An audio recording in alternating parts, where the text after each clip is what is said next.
नमस्कार मंडळी. पिसारावर मायबाप प्रेक्षकांचे मनापासून स्वागत. ज्यांना माहिती नाही त्यांना सांगते की पिसारावर मी कृष्ण ग्रंथातील काही गोष्टी सांगत असते. होय, आपली बाळकृष्णांच्या बाललीलांची गोष्ट सुरू होती ना. ऐकायचं आहे ना? कारण मला तर तुम्हाला या गोष्टीमध्ये रमवायला खूप मजा येणार आहे. चला तर मग जास्त वेळ न घालवता सुरुवात करूयात. पण त्याआधी ज्यांनी माझ्या चॅनलला सबस्क्राईब केलेले नाही आहे त्यांनी प्लीज माझं चॅनल आधी सबस्क्राईब करून घ्या. सुरुवात करूयात. एकदा यशोदा माता आपली दासी वेगवेगळ्या घरकामात व्यस्त असल्याचे पाहून स्वतःच दहीमंथन करू लागली. दहीमंथन करते वेळी तिने श्रीकृष्णांच्या बाललीलांची गीते गायली आणि आपल्या मुलांच्या स्मरण सुखाचा आनंद घेतला.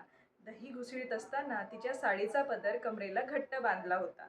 आपल्या मुलाबद्दलच्या स्नेहाधिक्यामुळे तिच्या स्तनांतून आपोआप दूध पाझरू लागले होते आणि दोन्ही हातांनी रविदोर ओढताना ते खाली ओघळू लागले व तिच्या हातातील चुड्यांचा आणि कंकणांचा एकमेकांच्या घर्षणामुळे मधुर आवाज होत होता.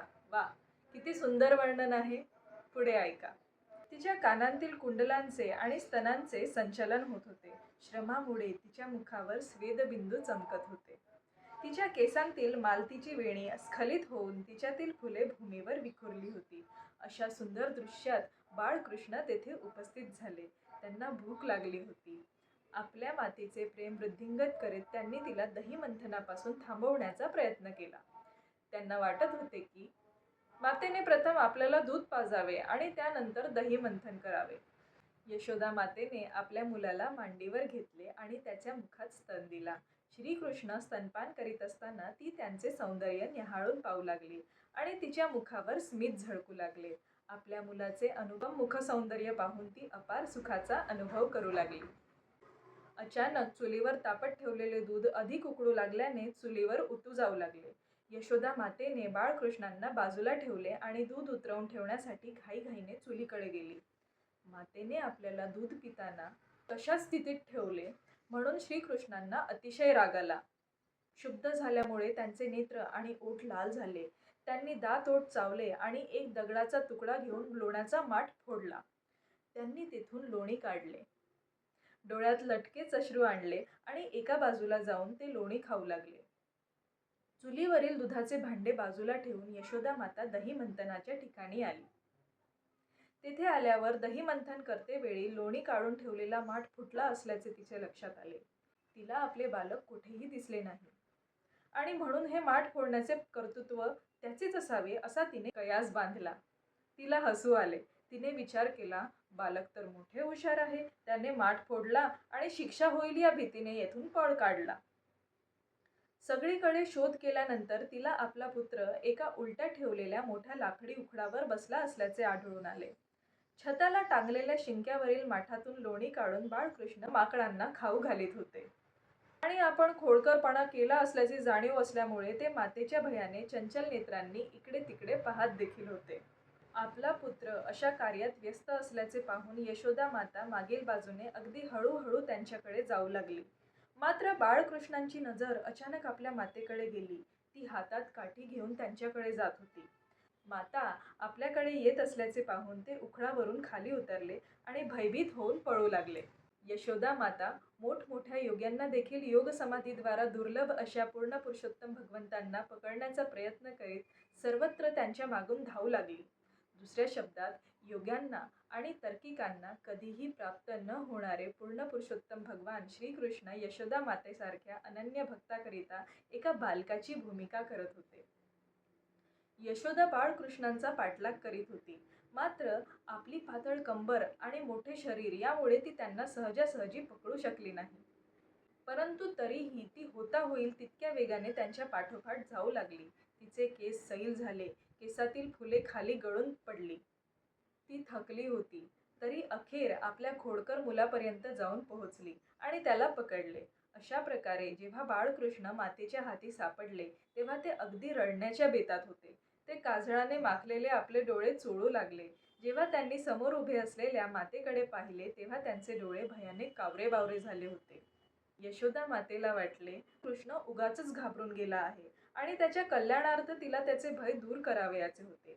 आपल्या मुलाचे परमहित चिंतणाऱ्या यशोदा मातेने विचार केला, हे मूल जर माझी इतकी धास्ती धरीत असेल तर त्याचे काय होईल कुणास ठाऊक.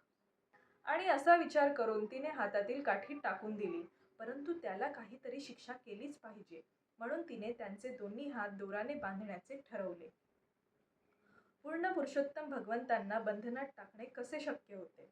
तिला श्रीकृष्ण म्हणजे आपले एक लहान बालक वाटत होते.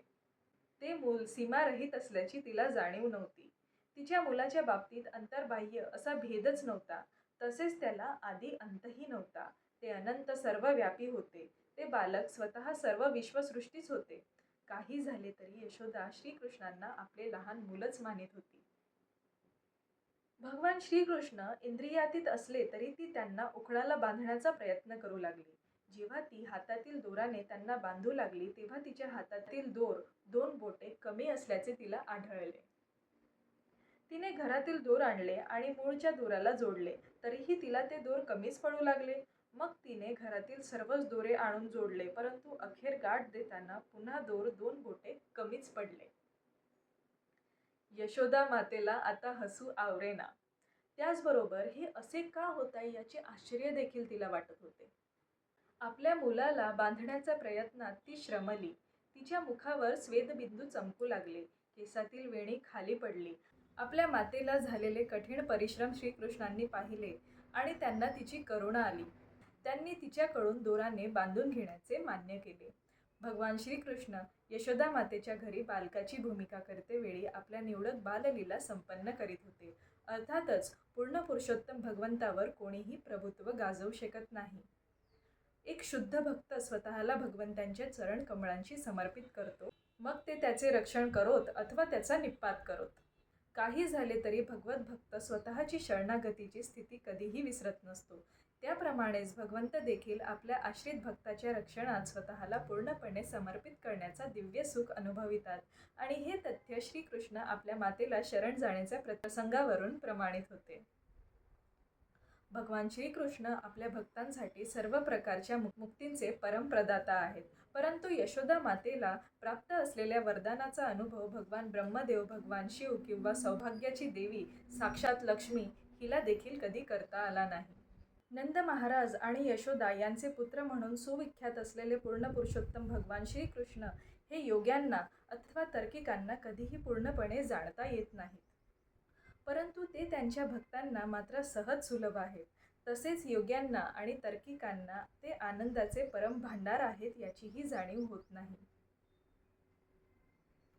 यशोदा मातेने आपल्या पुत्राला दोराने उखळाला बांधले आणि ती घरकाम करू लागली. बाळकृष्ण समोर अंगणातील 2 वृक्षांकडे पाहत होते. त्या वृक्षांना अर्जुन म्हणून ओळखले जाते. बाळकृष्णांनी विचार केला, सुरुवातीला माता मला पुरेसे दूध पाजण्याऐवजी टाकून गेली, म्हणून तर मी लोण्याचा माठ फोडला आणि सर्व लोणी माकडांना वाटून दिले. आता तिने मला उखळाला बांधून टाकले आहे. ठीक आहे, तर मी पहिल्यापेक्षा अधिक खोडकरपणा करीन. आणि अशा रीतीने त्यांनी अंगणातील त्या 2 प्रचंड अर्जुन वृक्षांना पाडून टाकण्याचा विचार केला. आता या 2 अर्जुन वृक्षांमागे एक इतिहास आहे. व्हिडिओ आवडल्यास व्हिडिओला लाईक, चॅनलला सबस्क्राईब आणि शेअर करायला विसरू नका. तोवर मला आज्ञा द्या. कृष्णाची कृपा सदैव तुमच्यासोबत राहो.